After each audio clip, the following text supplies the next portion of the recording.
Yes, good evening to everybody. Welcome to the today class, and the topic is today that I am going to do is the lease, and in this that I would like to cover the lease types, because if you happen to see the syllabus, there you can see the what are the things are there in the syllabus.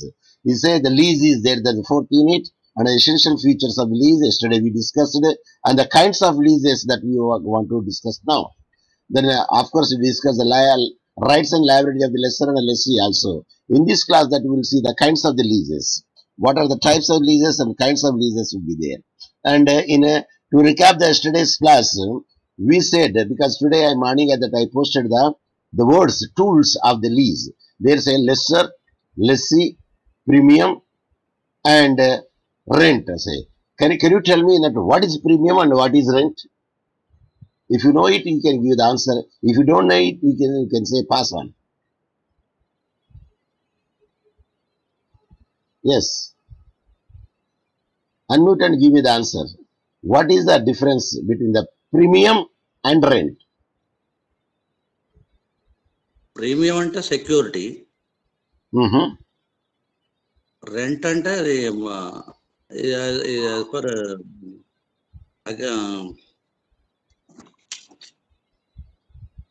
దాన్ని ఏమంటారు?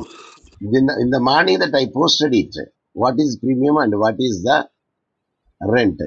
ఇప్పుడు చూడండి, I will make it out for your understanding tools. Yes, now you read what is there on that.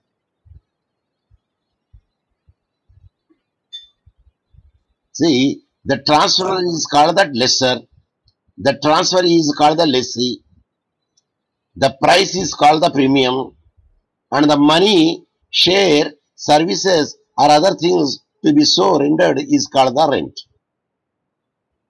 Okay, I will explain you like this. For instance, see, I will show you this one so that you could understand. See, this is one of the our learned friend has made it. I am using it, so it is in the public domain. And here the lessor is this Sardarji. Sardarji could not do because he is having a lot of land. So what he did it, and he has given the lease to the person who wants to cultivate it. And here the person is a kisan or a farmer, and he would like to, he has taken the lease to how long or ever he wants to use. Of course, the terms they may be there, either 1 year, 2 year, 3 year. Suppose if the perpetuity is there, it is 99 years. So what this man do, he will cultivate the land, and whatever the benefits are there, and the benefits which is coming over there, some benefits he will go to the lessor. And who will pay the land revenue? And these lessee will pay the land revenue in a lump sum at one installment. So anything would be paid by the lessee to the lessor in installment. At that time we can say it is a premium. For instance, here the land revenue, the land tax which is supposed to be paid the lessee, and he will pay it to the not lessor, government. So that is the premium which is paid over there is to the government instead of paying by the lessor. That is the premium. Okay, now that is the price. Then whatever the harvest that he did it, 20%, 30%, 40%, 50%, depending upon the agreement between the lessor and the lessee, the lessee will give that much percentage to the lessor. That is called rent. So here he is cultivating it, and a premium he is paid it, because anything which is paid in installment, either lump sum or other installment, generally it is said as a premium, because in a premium only one time that will be paid. For instance, land tax, how many times that you will pay? Yes, only once in a year or once in a month. Land revenue once in a year or once in a month? Land కి అయితే year అదే house అయితే monthly. అయితే house లో కూడా ఉండదు difference. ఇప్పుడు ఇంత ఒకటేసారి ఇచ్చేస్తాడు అనుకోండి, అది ప్రీమియం అయిపోతుంది. కాకపోతే ఇంటర్వెల్స్ ఇచ్చింది అనుకోండి, అది ఏమవుతుంది, రెంట్ అవుతుంది. So that is the difference between the premium and rent. దానికి ఆ విధంగా చెప్పుకోవాలి. రెండు కూడా పైసలే, కానీ దీన్ని ఏమంటాడు వీడు ప్రైస్ అంటాడు, దాన్ని ఏమంటాడు మనీ అంటాడు. So that is only the difference that will find it over here. So now let us see the kinds of the lease. లీజులో ఏమున్నదంటే, in India a person can enjoy another person's property for a prescribed time which is specifically mentioned in a lease deed. అయితే దున్నిన అందే భూమి అంటారు. ఎందుకంటారండి?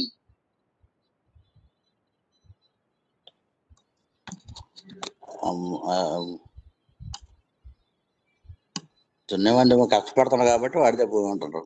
ఎందుకంటే అప్పుడు జమీందారీ system ఉండేది. ఒక్కొక్కరికి 100 ఎకరాలు, 200 ఎకరాలు, ఊర్లే ఉండేది అప్పుడు. కాబట్టి ఆ తర్వాత ఏం చేసిందంటే, ఈ జమీందారీ సిస్టమ్, ఈ ల్యాండ్ లార్డ్ సిస్టమ్ తీసేసి ఏం చేసిండ్రు, ఇంతకన్నా ఎక్కువ ఉండదు ఆ ల్యాండ్. ఎందుకంటే వాడు చేయలేడు కదండి వాడు. అవును. కాబట్టి ఏం చేసిందంటే ల్యాండ్ సీలింగ్ పెట్టేసిండ్రు. అది ఎందుకంటే ల్యాండ్ అనేది ప్రాపర్టీ ఆఫ్ ది గవర్నమెంట్. అది మీకు ఇచ్చేది ఓన్లీ కస్టడీ కాబట్టి అది కస్టడీ కింద. అది actually any land is belong to the government. కాకపోతే ఏంటంటే అది తాత ముత్తాత నుండి వస్తుంది కాబట్టి మీకు కబ్జా ఇచ్చిండ్రు, పట్టా ఇచ్చిండ్రు. So the person who wants to cultivate it, he doesn't have the land. So what these people will do it? Those who cannot cultivate it, they will give the lease to that man who wants to cultivate it, farmer, and who is an expert. So I prescribe time like sir, which is specifically mentioned in the lease deed. Lease deed లో ఉంటుంది ఎన్ని సంవత్సరాలు ఏంటిది. అయితే agriculture land కానీ manufacturing land కానీ దాదాపు అది 1 year కన్నా తక్కువ ఉండద్దు. కానీ అదర్ దెన్ అది ఉన్నది అనుకోండి, ఇప్పుడు హౌస్ ఉన్నది అనుకోండి, అది కూడా ఇమ్మోవల్ ప్రాపర్టీ కదా. అది మంత్లీ బేసిస్ ఉండొచ్చు, ఆర్ 6 months ఉండొచ్చు, ఆ ఇయర్లీ ఉండొచ్చు, 2 yearly ఉండొచ్చు. అయితే కొన్ని ఉంటుంది ఎస్టాబ్లిష్మెంట్స్ ఉంటాయి. ఇవి ఏది బిల్డర్స్ కానీ ఎస్టాబ్లిష్మెంట్ కానీ 99 years తీసుకుంటారు వాళ్ళు.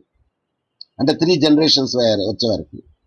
ఎస్, ఒకటి తర్వాత ఒకటి, ఒకటి తర్వాత ఒకటి, ఒకటి తర్వాత ఒకటి. ఆ తర్వాత ఏమవుతుంది, వాళ్ళు మొత్తం వదిలే వెళ్ళిపోవాలా. ఎందుకంటే that all the things belongs to the owner of the property.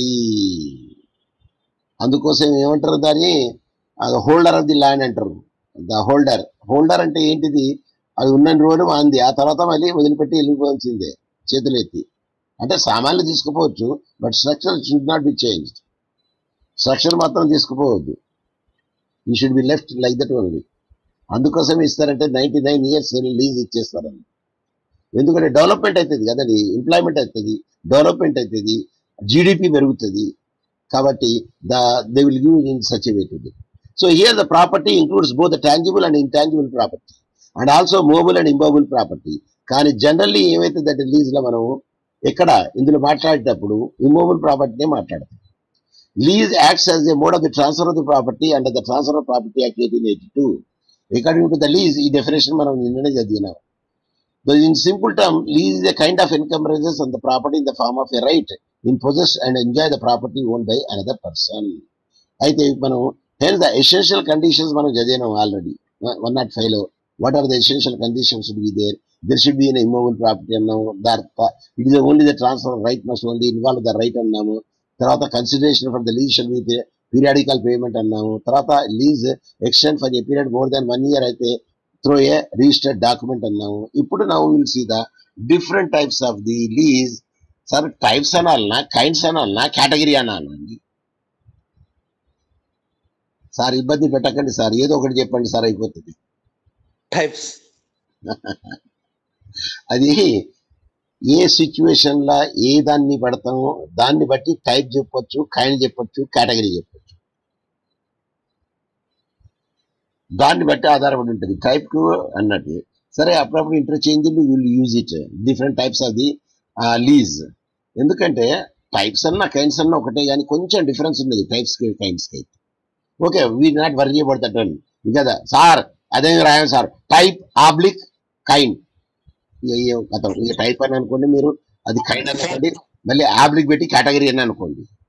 అంటే డిఫరెన్స్ ఆఫ్ టైప్స్ అనొచ్చు కానీ కైండ్స్ ఆఫ్ టైప్స్ అనలేం కదా.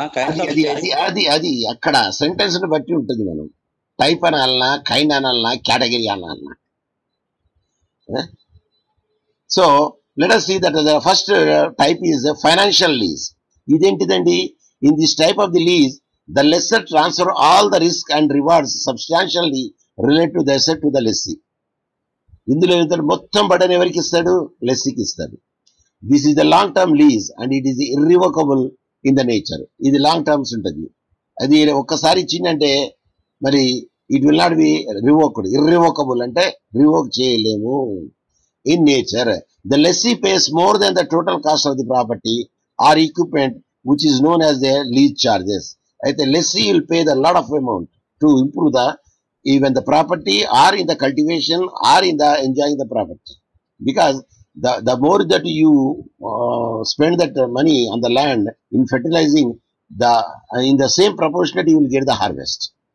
ఇప్పుడు ఎరువులు వేయలేదనుకోండి, మనం టైంకి మందు చల్లలేదనుకోండి, the yield will be less.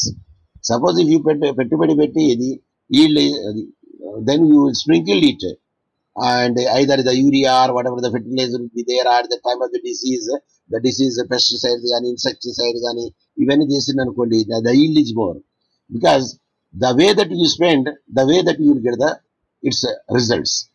అది అక్కడ చెప్పేది. The lessee pays more than the total cost of the property or equipment which is known as the lease charges.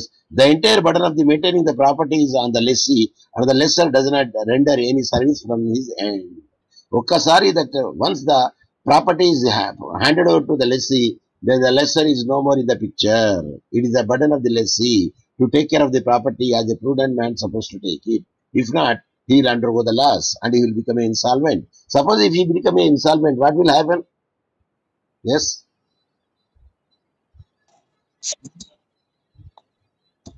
Lessee becomes insolvent, what will happen? చెప్పాలా? అర్థం కాలేదు sir. Lessee instalment అయిందండి. Instalment తెలుసు కదా. అవును. పైసలు లేకుండా పాపర్ అయిపోయిండు, బ్యాంక్రప్ట్ అయిపోయిండు. అప్పుడు ఏమవుతుంది? లీజ్ ఏమవుతుంది? వైడ్ అయిపోతుందండి ఆటోమేటిక్గా. అది బ్రీచ్ ఆఫ్ కాంట్రాక్ట్. అంటే బ్రీచ్ ఏం చేయడు, అసలు అంత పైసలే లేవు. పైసలే లేవంటే ఎగ్జామ్ ఫీజే కట్టాలంటే 3 సంవత్సరాలు కట్టమంటే ఎక్కడ కడతాడండి వాడు. రికార్డ్ అవుతుంది ఇది మొత్తం. కాబట్టి one should be very much careful. Because doesn't matter what I said is the truth. అరే first he doesn't have the money, then you will revoke the contract. ఇప్పుడు బ్రీచ్ ఆఫ్ ది కాంట్రాక్ట్ కాదు, పైసలు లేవు, కాకపోతే ఆటోమేటిక్గా ఏంటంటే lease cancel అయిపోతుంది. So operating lease ఏ విధంగా లీజ్ ఆపరేట్ అవుతుంది? In this type of the lease the lessor does not transfer all the risk and rewards of the set to the lessee. ఇది ఆపరేటింగ్ లీజ్ లో మొత్తం all the responsibility will not be transfer to the lessee. And the lessee uses the asset for a limited time. ఈ lessee కూడా ఏం చేయాలి? Limited time కే use చేస్తాడు. And it is the lesser who bears the cost of the maintaining the property and any other costs which are arise related to the property. Sir అసలు లెస్సీకి వాడు he can use his manpower but he doesn't have the money. At that instance what he will do?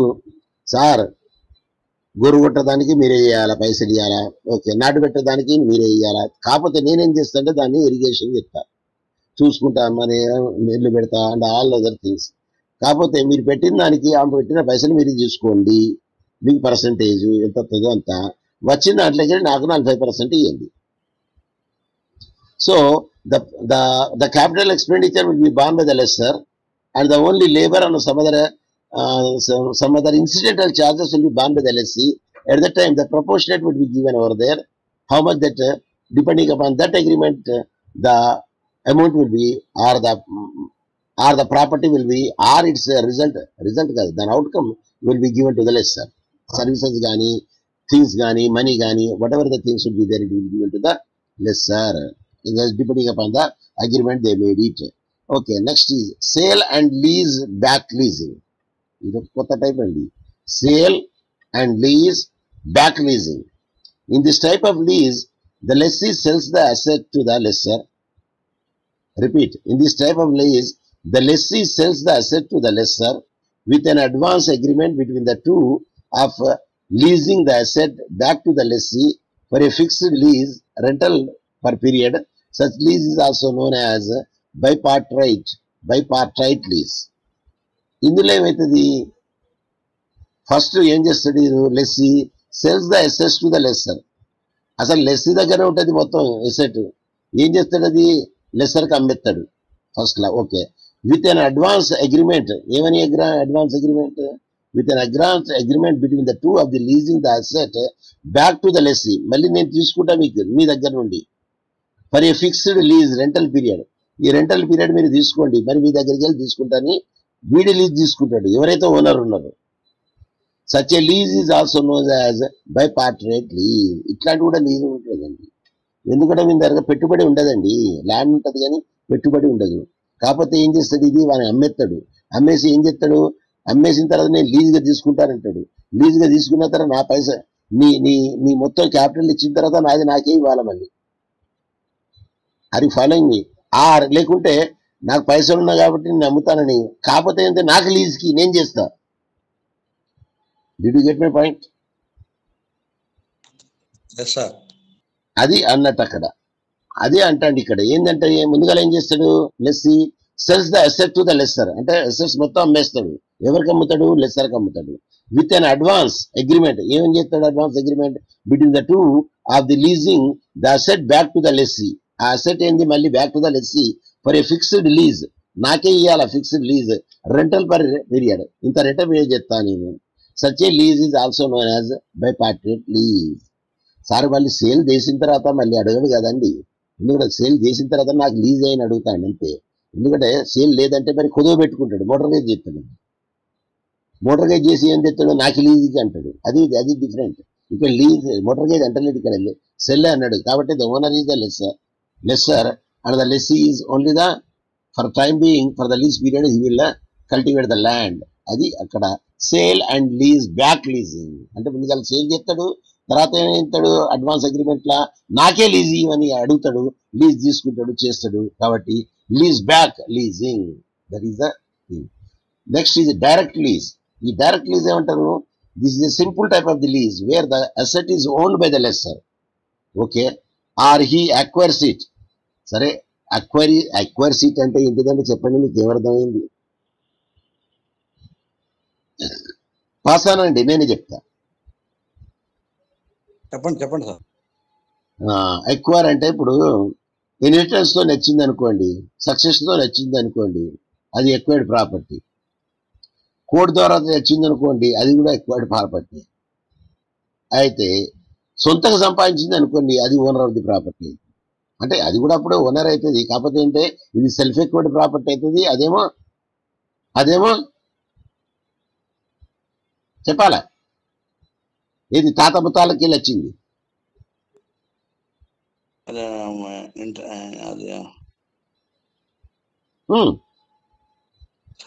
పదం గుర్తు రావట్లేదు sir, అది వారసత్వంగా వచ్చేదాన్ని ancestral property. అది సంగతి. So he acquires it in this type of lease there are 3 parties ఉంటుంది ఇక్కడ. Namely equipment supplier, lessor, lessee, and hence direct lease is termed as a tripartite lease. ఈ tripartite lease ఏముంటుందంటే asset is owned by the lessor, ఏది asset lessor దగ్గర ఉంటుంది, or he acquires it, or లేకుంటే మనకి వస్తుంది వారసత్వంగా, but he is the owner of the property. In this type of the lease there are 3 parties, namely equipment supplier, ఎవరైతే equipment supply చేస్తారో ఏది కల్టివేషన్ కానీ దేనికి కానీ, లెస్సర్ దగ్గరే ఉంటుందండి భూమి ఉంటుంది, నెక్స్ట్ లెస్సీ దగ్గరే ఉంటుంది కష్టార్జిత ఉంటుంది, దాన్ని సాగు చేస్తాడు అన్నట్టు. అయితే పైసలు వీడన్న పెట్టి పైసలు అడుక్కోనేనా, అది depending upon the terms of the contract. Sir పెట్టుబడి మీది, కష్టం నాది, ఎంత నాది 70 నీకు 30, ఆ సార్ లేకుండా మీరు పెట్టుబడి మొత్తం తీసుకోండి సార్, మీది వచ్చిన దాంట్లో సగం సగం. అగ్రీడ్? సో ఇది దాన్ని ఏమంటారు, కౌలు అంటారు అండి, ఏమంటారు? So let's see, direct lease is termed as a tripartite lease. ఈ విధంగా ఉన్న లీజ్ ని మాత్రం డైరెక్ట్ లీజ్ అంటారు. సింగిల్ ఇన్వెస్టర్ లీజ్ ఇదేంటండి, in this type of lease the lessor has to arrange for money in order to finance his asset by way of debt or equity. అంటే వీడు పెట్టుబడి పెడతాడు. The lender cannot recover anything from the lessee, ఎవరైతే ఇస్తాడో lessee నుండి ఏ రాదు. In case the lessor defaults in payment, ఏది డిఫాల్ట్ చేస్తే లెస్సర్ నుండి ఏం రాదు, లెస్సీ నుండి ఏం రాదు. ఎందుకంటే వాడు పెట్టుబడి పెడితేనే కదా వీడు పనిచేసేదండి. వాడు పెట్టలేదు అనుకోండి, వీడేం పని చేస్తాడు, నీకు అయిపోయింది. There is no question of lease at all. So single investor lease, this is called. I repeat in this type of lease ఏమంటారు, ద లెస్సర్ అంటే ఎవరైతే ల్యాండ్ ఉంటుందో హ్యాస్ టు అరేంజ్ ఏం చేయాలా ఫర్ మనీ. ఎందుకు? In order to finance his asset by way of debt or equity. To finance his asset by way of debt or equity అంటే ఆ land బట్టి చూసి వీరికి ఏం చేయాలా, అప్పు ఇవ్వాలా. The lender cannot recover, the lender ఎవరైతే ఇచ్చిండో cannot recover anything from the lessee నుండి ఏ రాదు. ఎందుకు? In case the lessor defaults the in payment. అసలు పేమెంట్ ఇవ్వకపోయేది అనుకోండి, వాడు ఎందుకు ఇస్తాడండి? పేమెంట్ ఇవ్వకపోతే వీడు ఇవ్వడు, ఎవరు లెస్. సో ద డిఫాల్టర్ అయితే మాత్రం ఏం రాస్తారో you cannot get back from the lessee. Then next is leverage lease. ఇవన్నీ ఉన్నాయండి మనకు అంటే లేదు, చాలా మట్టుకు ఇట్లాంటివి ఏం ఉండదు. మీకు తెలిసిన ఎన్ని లీజులు ఉంటాయండి చెప్పండి జనరల్లీ? సార్ ల్యాండ్ లీజులు అదే agreement between the two parties, వాళ్ళు ఏ విధంగా చేసుకుంటే ఆ విధంగా ఉంటుంది. అంతే. ఇప్పుడు వాడు కష్టపడేటోడు ఫార్మర్, పెట్టుబడి లేదు.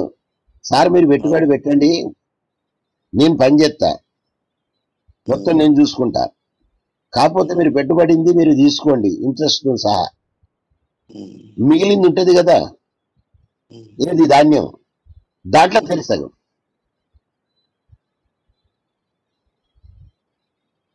It depends upon. ఇప్పుడు బిల్డర్కి ఇస్తారండి మీరు బిల్డింగ్ కట్టమని, ఏంటి ల్యాండ్ మీది అన్నీ వాడు పెట్టుకోవాలా. పర్సంటేజ్ ఇప్పుడు ఎట్లా నడుస్తుందని బిల్డర్ది, ఇది ల్యాండ్ ఓనర్కి బిల్డర్కి అగ్రిమెంట్ అదే ఎంత పర్సెంటేజ్ నడుస్తుందండి? 60-40. అయితే కొంతమంది ఏం చెప్తారంటే లేదు 50కి 50, ఎందుకంటే దాని ఖర్చులు తక్కువ ఉంటాయి, అన్ని ప్లేన్ ఉంటుంది. అంటే ఇప్పుడు ల్యాండ్ డిస్ప్యూటెడ్ లేదనుకోండి, సెంటర్లో ఉన్నదనుకోండి, వాడు డబుల్ కత్తే వాడికి 50-50 వస్తుంది. 50కి 50 కొడతాడు ఇవాడు. ఎందుకంటే లేకుంటే బిల్డరే వాడు దానికి, ఎందుకంటే పెట్టుబడి ఉంటుంది, వాళ్ళు వర్కర్స్ ఉంటారు, వాడు ఒకటి పెడతాడా, 2-3 సైమల్టేనియస్ గా నడుస్తూ ఉంటాయి అవి, ఇక్కడ నుండి అక్కడ నుండి ఇక్కడ సైమల్టేనియస్ లా. కాబట్టి he will not keep the labour idle. వాళ్ళ ఐడిల్ పెట్టాడు, మొత్తం హీ విల్ సప్లై ఎవ్రీథింగ్. వాళ్ళకు అన్నం అది ఉండడం పడుకోవడం అది ఇది మొత్తం సప్లై చేస్తుంది. అయితే వాళ్ళు they will work even up to 7 o'clock also, ఎందుకంటే వాడు ఇన్సెంటివ్ కూడా ఇస్తాడు. He will give the extra also because the work should be done. So ఇందులో ఏమవుతుందంటే depending upon the lesser and లెస్సీకి మధ్యన ఉంటుంది ఇది. ఏ విధంగా కొన్నిట్లో 60-40, జనరల్ ఇప్పుడు 60-40, కానీ మంచి సెంటర్లు ఉన్నదనుకోండి వదిలిపెట్టుకోడు బిల్డర్, 50-50 ఇచ్చి తీసుకుంటాడు.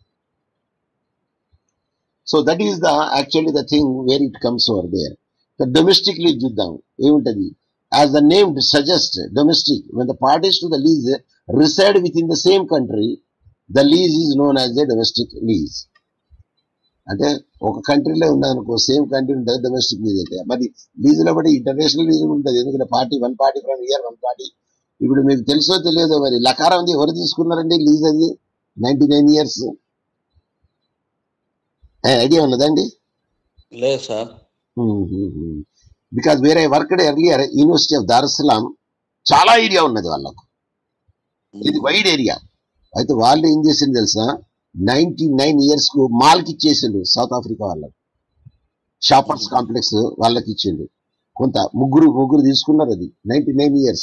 So they do have constructed a big mall, 500 vehicle మీరు పెట్టుకోవచ్చు పార్కింగ్ లో ఎట్ ఏ టైం,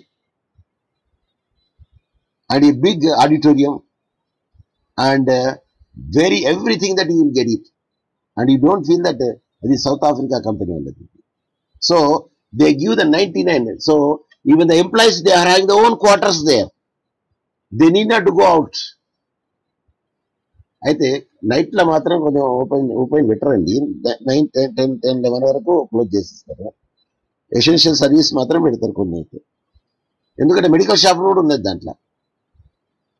కొన్ని ఎసెన్షియల్ సర్వీస్ ఉంటాయి కదా, దట్ విల్ కంటిన్యూడ్, అది 24 hours నడుస్తుంది. Even ATMs 24 hours, even food beverages 24 hours నడుస్తాయి. So why I'm giving this thing is the lease will be the perpetuity అంటారు. అంటే 99 years కూడా ఉంటుంది, తర్వాత మళ్ళీ 2000 కూడా ఉంటుంది అంటారు. But generally 99 is taken into consideration. So it will give the money, and when they are leaving it, they have to leave everything like that. They should not dismantle it. Then they can go away. Provided if they want to renew it, depending upon the party again. What are the terms and conditions should be there. అయితే వాళ్ళు rent ఇయ్యారా? ఇస్తారు. రెంటే, ప్రీమియమే. Are you following me? Yes. So ఇప్పుడు international lease చూద్దాం. ఇక international అంటే దాంట్లోనే ఉన్నది ఇంటర్నేషనల్ లీజ్ అని. ఎందుకంటే 2 kinds of international lease, cross border lease ఉంటుంది, ఒకటి ఇంపోర్ట్ లీజ్ ఉంటుంది. And any import lease occurs when the lessor and the lessee reside in the same country and the equipment supplier resides in a different country. ఇదేమవుతుంది? అప్పుడు lesser lessee ఒక్కడే ఉంటాడు, కానీ supplier of the ఉంటారు కదా goods, ఏదన్నా వాడు బయట ఉన్నాడు అనుకోండి, దాని ఇంపోర్ట్ లీజ్ అవుతుంది. అయితే on the contrary, when the lesser and lessee resides in 2 separate countries, X కంట్రీలో ఒకడు, Y కంట్రీలో ఒకడు ఉన్నారనుకోండి, then the lease is known as a cross border lease. అంటే దాన్ని ఇంటర్నేషనల్ లీజ్ కూడా అంటారు. కాబట్టి క్రాస్ బార్డర్ లీజ్ని, ఇంపోర్ట్ లీజ్ని ఇద్దరిని కూడా ఇంటర్నేషనల్ లీజ్ అంటారు. కాబట్టి it does not matter where the equipment supplier resides. Equipment supplier ఎక్కడున్నా ఏం డజంట్ మ్యాటర్. వీడు లోకల్ ఉన్నాడా బయట ఉన్నాడా తెలీదు. కాకపోతే ఏంటంటే లెస్సర్ ఒక కంట్రీ నుండి, లెస్సీ ఒక కంట్రీ నుండి ఉంటారు కాబట్టి దాన్ని క్రాస్ బార్డర్ లీజ్ అంటారు దాన్ని. అయితే లెస్సర్ లెస్సీ ఒకటే కంట్రీలో ఉండి సప్లయర్ వేరే కంట్రీలో ఉంటే మాత్రం దాన్ని ఇంపోర్ట్ లీజ్ అంటారు. సార్ ఇది ఇంపోర్ట్ క్వాలిటీ సార్ అంటారు. అంటే అర్థం ఏంటండి?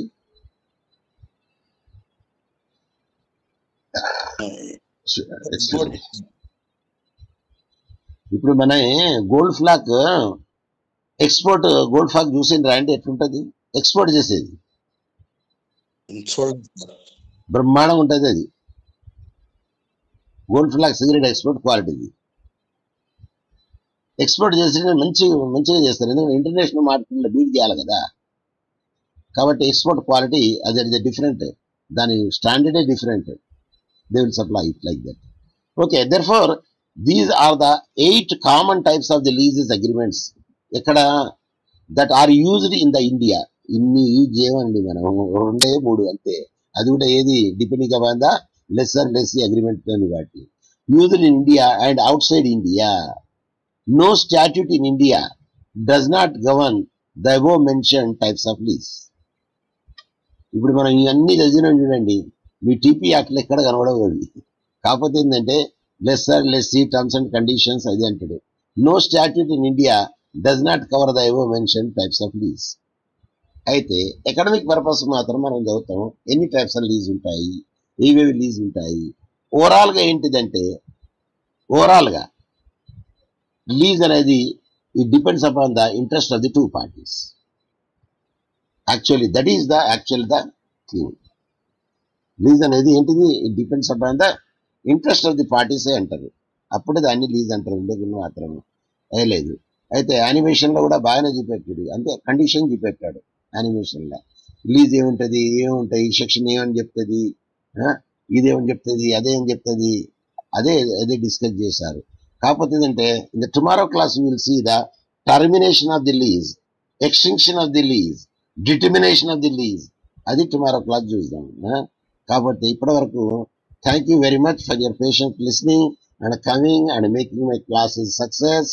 Then if you are not there, then perhaps I don't know that what would be the next the alternative would be there. But anyway, that you have come to my rescue and my class is continued, and so that there will not be any lacunae, and it will be continued where you will be benefited and I will be benefited.